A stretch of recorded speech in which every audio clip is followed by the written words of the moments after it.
I'm going to show you how I set up an automated payment reminder system in GoHighLevel for a client who was using a processor that didn't have an integration with GoHighLevel.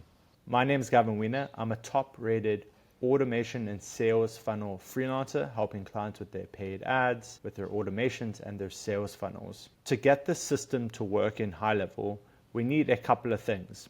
There's a couple of automations I'll show you. There's a opportunity pipeline, and then we need a couple of custom fields. Just to give you an overview of how the system works.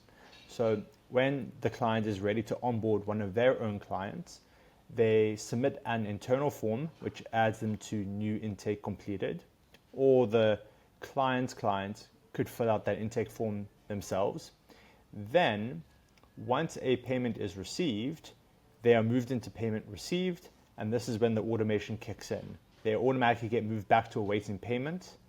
And then when a new payment is received, because again, there was no integration for the system, the client just needs to come in and move that deal back into payment received, and that's going to restart the payment reminder system. So the fields that we need, just as a precursor, are remaining payments, expected next payment date.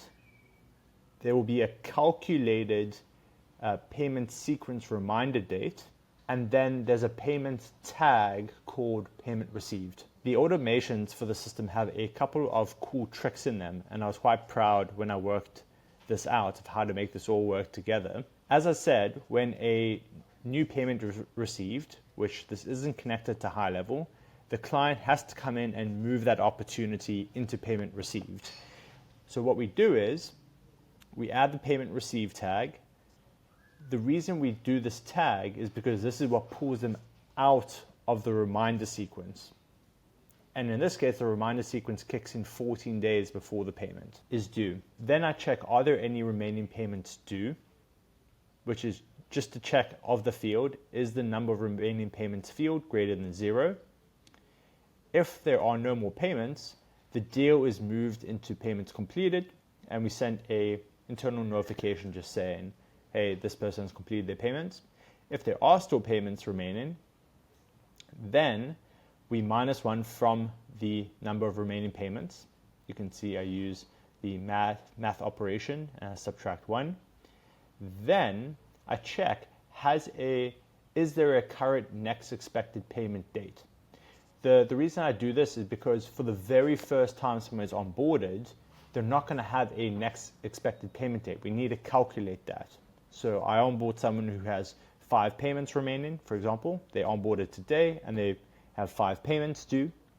Then we don't have a next payment date yet because it starts from the date of their first payment. So they make their first payment, we -1, now we're down to 4 payments, and we need to calculate, okay, today is the 13th of March, when is the next payment going to be due? So if there is no current next payment date, I just take today's date and I add 1 month and I save that to the expected next payment date.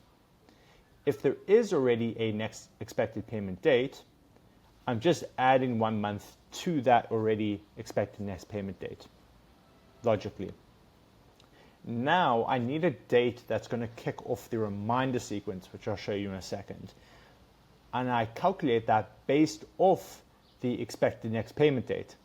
And you can choose this what you want it to be.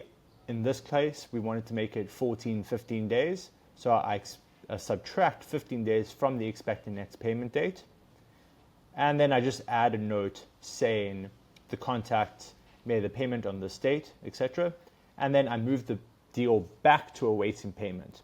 So opportunities always continue to go back to awaiting payment, and then I remove this payment received tag.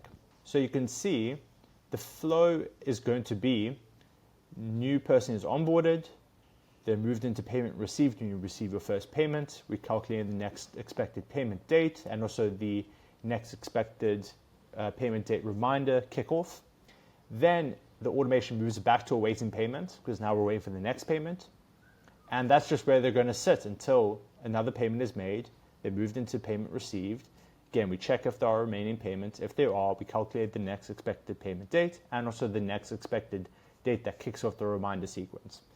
Then if there are no more payments left, it's just moved into payments completed. The reminder sequence for the payments is very simple. You can see here, it's literally just a trigger based on a date,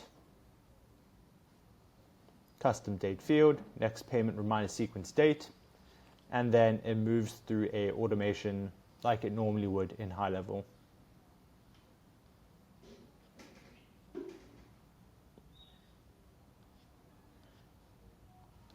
What pulls them out of this automation is that payment received. That's why we add that payment received tag and we remove that payment received tag. This was a walkthrough of a payment reminder system that I set up for a client who was using a payment processor that had no integration with HighLevel. So I had to come up with this unique solution, which I'm quite proud of.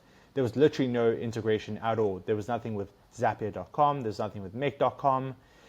There weren't even emails being sent out upon payment that included the email. So it made it very difficult to automate that moving into payment received. So there was a little bit of manual step, but still it's a system that made life considerably easier for the client. So if you want help setting up these types of automations, these types of systems, especially in HighLevel, your sales funnels, managing your paid ads, you can check the links in the description and you can reach out to me.